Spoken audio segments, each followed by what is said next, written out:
say jump rope, the journey started as a little girl. I don't know when or where, but when I was a little girl, when we were in second grade, third grade, we used to go outside and we used to play like double dutch games. We used to play straight rope games like two on time, trip around the world, and those kind of games with two girls turning and then the rest of us jumping. And then we had the double dutch where we would go outside for lunchtime and we would do double dutch. I don't know at what point a single rope came into my life, but somehow during my childhood it did come into my life, because I remember in the sixth grade I used to go outside of my building and I used to jump, and when I was trying to do the double under I would always fall, and my mom would always yell out the window, stop doing that, stop doing that. And I'm like, I'm trying to get this trick going, you know. And that was literally my youngest memory with the single rope. And then in the seventh grade there was an impromptu competition to see how many people could do the most jumps in a minute, and I ended up winning doing 240 jumps. And my next memory as a child was somehow in that junior high school time, I had rented out a book from the library about jumping rope, and they had like all of these fancy tricks that I don't even do now. But it was like really interesting. And from my childhood, those are the memories. And then as an adult, at the age of 19, I used to always hang out in Union Square, you know, and I used to pass Equinox Gym all the time. So one day I was with my friend. I said, hey, look, let's go inside this gym. And in the gym on the schedule, and mind you, I was not into fitness at all. Nothing about me was into fitness. So I went inside and they had this schedule of classes, and it had arrow box, arrow jump. And I was like, is this a jump rope class? And they said, yeah. And I was like, oh, sign me up. And I did. And when I went into that gym, I basically took the arrow box, arrow jump class, which was, I would always compare it to Tae Bo, but it's different. So like the 30 minutes of the class was jumping rope, and then the other 30 minutes of the class was like punching, like doing different boxing punches. And it was actually taught by former middleweight champion Michael Olajide Jr., which he's still around. And at that time, there was also another boxing instructor. He was a boxing instructor. And I never really took his class. I think it was like a separate payment or something like that. But he saw my passion for jumping, Stephen Johnson. And he used to work with me, and he's the one that taught me like several of the tricks that I know. And unfortunately, he passed after a boxing match like that same year. But I was fortunate to be able to work with him. So those are the two boxers that really shaped my raw talent as an adult and the journey to jump rope. And within the year's time, like I said, I wasn't into weightlifting, eating right, calisthenics. I was a little 19, I always say a 19-year-old kid, but you know, I was an adult. But I was this 19-year-old woman, and I had no responsibilities. I had no nothing. I would just go to work, go to the gym. That was kind of my life. And like maybe a year later, I had dropped down to 165, which was not the intention. Like, I was just like, wow, this is amazing. And that's really where jump rope for fitness kind of entered the picture. Jump rope was always a part of my workout, because we all need cardio. Like, so some people like the treadmill, I like jump rope. Some people like Stairmaster, I like jump rope. Back when I was younger, or maybe up to a few years ago, I did do so at one time when I first started my journey. Like I said, I didn't know it was a journey because I wasn't going intentionally for any health and fitness. Like in my 20s, it was just, I was just going to the gym. I had no aim, I had no focus, I had no goal. So I was basically a cardio fanatic. I would just cardio my life away. And then when I joined the YMCA, sometime maybe in my late 20s, that's when I started maybe looking into other exercises. So that's when I started, you know, getting a personal trainer, going to different fitness classes. So that's when I started incorporating other things. And then like around 2012, 2013, I got another trainer at a different gym. And that's when we started doing like a lot of weightlifting exercises. But for me, I'm more of a cardio person. So when I do other exercises, most of the time it's under the direction of a trainer, because I'm not going to really push myself to the level that they're going to push me. So jump rope, for the most part, for me, is my main source of exercise. Basically, when for 2012, I started getting a little recognition from my local community with jumping rope. So at the time I started maybe volunteering at local YMCA or at Goodwill, different places. I would start to go in and volunteer my services at after school programs, at summer school programs. I was starting to do these things in like 2012, 2013, jump rope at community events. And then in 2014, life changed a bit, right? So, well, going back to 2012, 2013, when I used to work out in the gym, I used to tell people, whoever would listen, like, hey, look, I'm going to be on TV doing this one day, okay? I don't care what y'all say. That's what I'm going to do. And people used to look at me. Yes, people used to. Yeah, I didn't even know I was up into manifestation. I don't even know what happened to it after that. But I definitely manifested that. And I said, you know what? I am going to be on the good television. And they used to look at me like I was crazy. And at that time, my cardio, I would still jump rope a lot, but on the treadmill, I was dancing. I was never one of those normal people that walked and ran. I used to always do salsa or do some kind of jump and spin routine or something crazy. It sucked. So I propped up my iPad on a little thing in the gym and I recorded myself doing salsa on the treadmill. And a producer from the Dr. Oz show had reached out to me and they said, hey, can we play your video doing salsa or dancing on a treadmill? And I said, of course. And when they noticed I was in New York City, they said, hey, do you want to come in? And yes. And even though they didn't call me in to jump rope on television, I was working out on television. So in 2014, I'm like, hey, wait a minute. Like other people are starting to see my value, you know? And, 2014 was really that year. And I think earlier that year, I did a jump rope competition with the Arnold's Fest. And then I did some work with Tribeca Film Fest. They wanted me to perform and teach for them. So I did that. And but Make It Fun, how that came about is before I went on the Dr. Oz show, my friend Shakira Moran, she said, hey, we got to come up with a website. We got to come up with a name. And I'm like, well, what do we name it?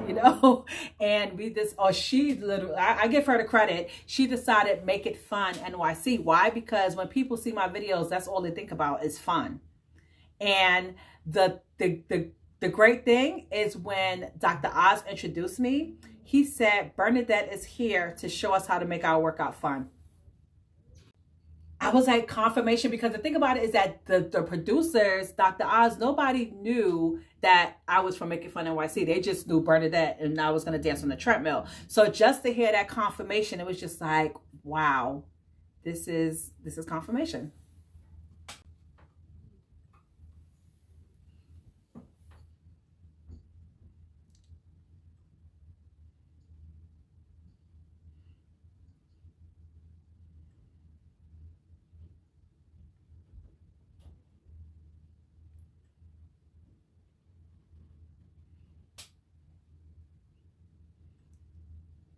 Yes.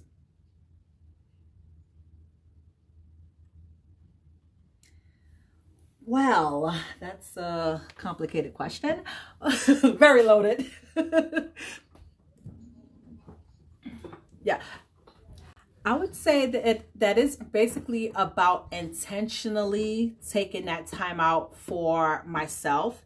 And a lot of times I think that self-care, it's really oversaturated and overused, and it kind of seems like the thing to say right now. But when you talk about self-care, it's something that has to be done intentionally and purposely. So it's fine for me to say, okay, I'm going to work out 3 times a week. But sometimes I have to go further than that and say, okay, I'm going to schedule it in my calendar. So on Monday at 3 p.m., I am going to take this time out. Because what I'm noticing is a lot of times we have all of these moving pieces in our lives. And we know, okay, the kid got to get up to go to school at this time. We have to clock into work at this time. Okay, I have to make lunch now at this time. And it's like we're so focused on having everyone else or making a time slot for everyone else that we don't do that time slot for ourselves.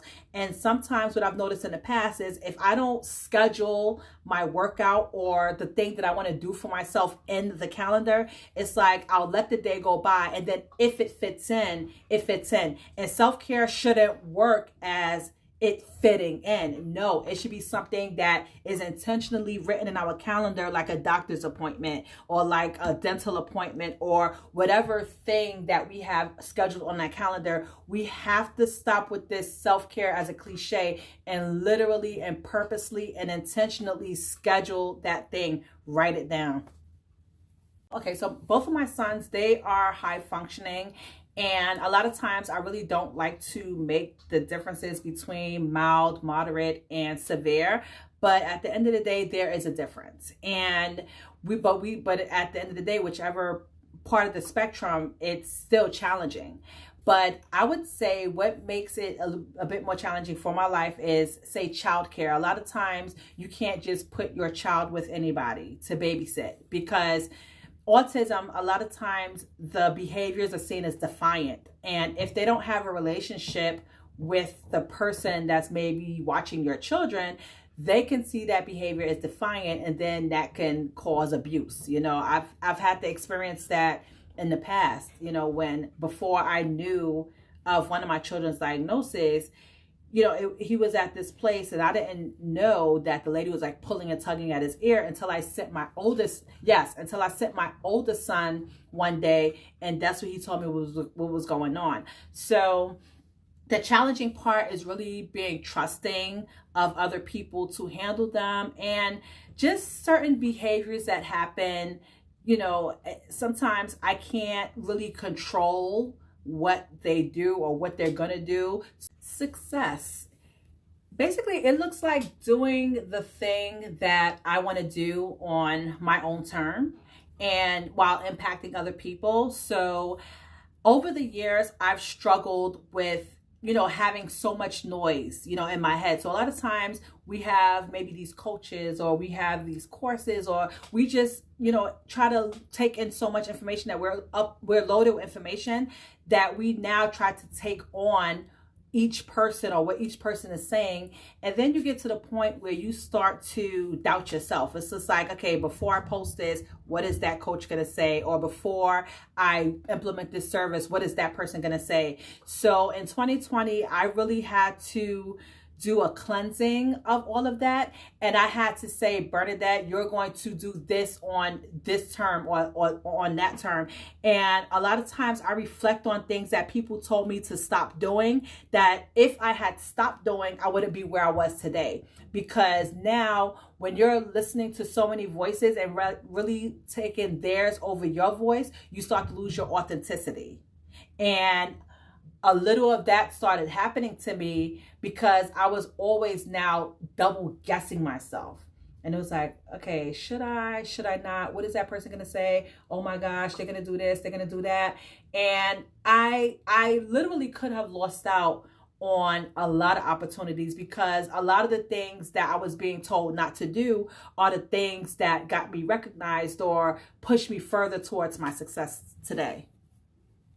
A lot of women, they have low self-confidence because they feel they're not worthy of having their me time, or they feel they're not worthy of, you know, exercising, or because they're comparing themselves to all of these other people, they feel they're doing something wrong. And one of the pet peeves that I do have is women that are watching women on Instagram that may have had a baby, for example, and 6 months or 9 months later, they snapped all the way back. And they're looking at themselves like, well, why am I not snapping back? And sometimes you're comparing yourself to people that have a different lifestyle. Maybe sometimes it's not all about what's happening physically. Sometimes it could be that thing that you haven't dealt with in yourself that you're holding on to, and now you're emotional about it. And when you're emotional, what do? You go and you eat food. And when you eat food, guess what? It's not the right food. So even if you try to exercise, you're not going to be able to lose that weight. Or mentally, I mean, you're so boggled down with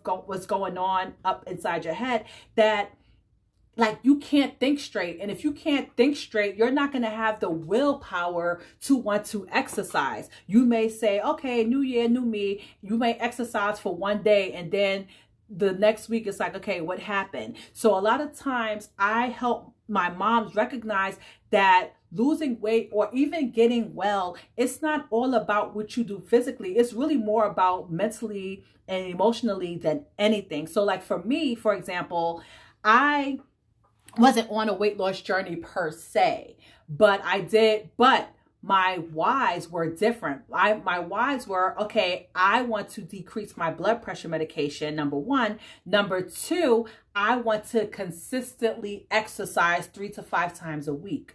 So in 2020, that became my why. My why wasn't, oh, I just want to look good for my husband, or, oh, I just want to go or look good for a birthday cruise next year, or, oh, I want to look good so I could, be acceptable in the fitness world for other people. My whys were deeper to me, and my whys were, I want to get off my blood pressure medication. I want to consistently exercise 3 to 5 times a week. So in 2020, because my whys were stronger than me, I was able to eliminate the weight because I was consistent with my exercise, and I eliminated from 3 blood pressure pills to 2 because I did the work. My work was my goal wasn't focused on losing weight, because the thing about it is that if you're focused on being consistent with what that thing you said you wanted to do, then the results are naturally going to come. And if I wasn't mentally strong to be in that place where, okay, I do want to get rid of my blood pressure medication, then I would have been too weak to even stick to that workout schedule. So everything works together.